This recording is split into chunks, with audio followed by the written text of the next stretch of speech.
ဆရာကျမကိုခေါ်ရစို့ဟုတ်တယ်ဆရာမကျွန်တော်ကိုဟုတ်ပဲလှည့်ပြပါလားရှင်ဆရာမရဲ့ခန္ဓာကိုယ်နောက်ကနေကြည့်ချင်တယ်ရှင်လှုပ်ပါလှည့်ပြပါ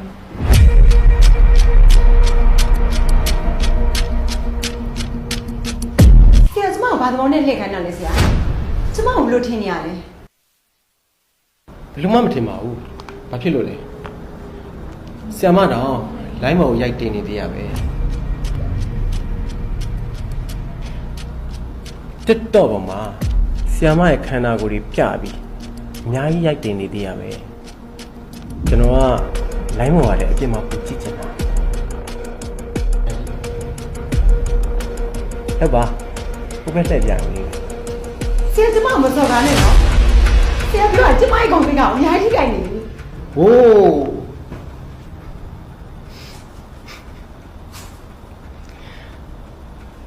ဒီမဲ့ဆရာမကိုစော်ကားတယ်လို့ထင်ရင်ကျွန်တော်တယောက်တည်းရပဲစော်ကားတာလိုင်းမော်တင်လိုက်တော့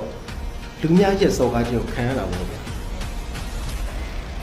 ကျွန်တော်ပြောတာဆရာမရဲ့ဂုဏ်သိက္ခာကိုထိခိုက်တယ်ဆိုရင်ဆရာမတယောက်ကကျောင်းဝတ်စုံနဲ့ခန္ဓာကိုယ်ကောက်ကျောင်းတွေပြပြီးတက်တော့စော့နေတာဟာ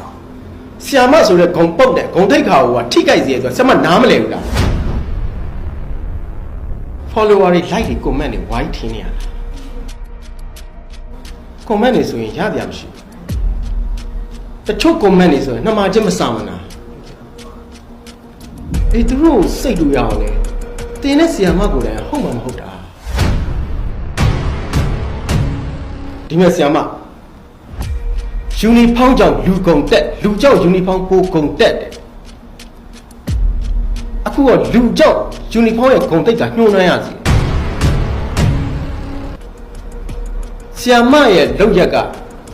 ကျောင်းဆရာမဆိုတဲ့ဂုံပုတ်ကိုဘယ်လောက်ထိထိကြိုက်စီရဲဆိုတာဆရာမနားမလဲဘူးလားငိုးဆရာမအားရပါရငိုးကျွန်တော်ပြောတာနာ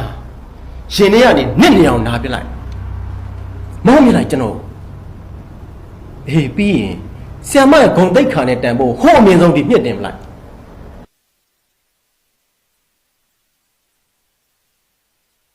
ခင်ဗျားတို့တွေလည်းမှတ်ထားဒီလိုပျက်စီးယိုယွင်းနေတာတွေကလူကောင်းတွေဘာတိပါတာငြိမ်နေကြလို့ပဲဟေး